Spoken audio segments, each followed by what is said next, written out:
తొలి ప్రేమ దాదాపు 20 సంవత్సరాలు గడిచిపోయింది. అప్పటి వరకు నార్మల్ హీరో.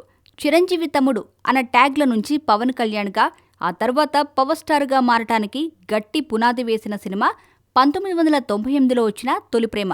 అప్పట్లో టాలీవుడ్లో ఒక డిఫరెంట్ ఫీల్ తెచ్చిన సినిమా. పవన్ కళ్యాణ్ సినీ పరిశ్రమలోకి అడుగుపెట్టిన తొలినాళ్లలో మంచి బ్రేక్ ఇచ్చిన సినిమా తొలి ప్రేమ.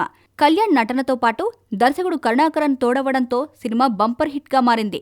ఆ తర్వాత కరుణాకు అంత పేరు తెచ్చిన సినిమాలు లేవు. పాపం ఆ తర్వాత నెమ్మదిగా లైమ్లైట్ నుంచి వెళ్లిపోయాడు కరుణాకరన్.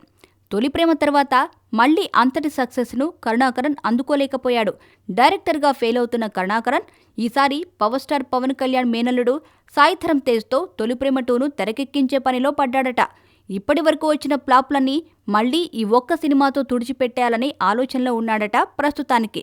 ఈయన చివరిగా తెరకెక్కించిన ఎందుకంటే ప్రేమంటే చిత్రం ఫ్లాప్ అయింది. దాంతో చాలా కాలం నుండి సినిమాలేం చేయకుండా ఖాళీగా ఉన్న కరుణాకరన్ ఎట్టకేలకు ఒక తొలి ప్రేమ వంటి కథతో మళ్లీ ప్రేక్షకుల ముందుకు వచ్చేందుకు సిద్ధమయ్యాడు. ఇప్పుడు మామ కథని అల్లుడు భుజాన వేసుకునే ప్రయత్నంలో ఉన్నాడట. ఆ కథ ఏంటి అనేది మాత్రం కరుణాకరన్ చెప్తే కానీ క్లారిటీ లేదు. కథ ఏది అయినా మెగా హీరో సాయిధరమ్కి మరో మంచి హైప్నిచ్చే సినిమా అవుతుందనే అభిప్రాయం మాత్రం వినిపిస్తోంది.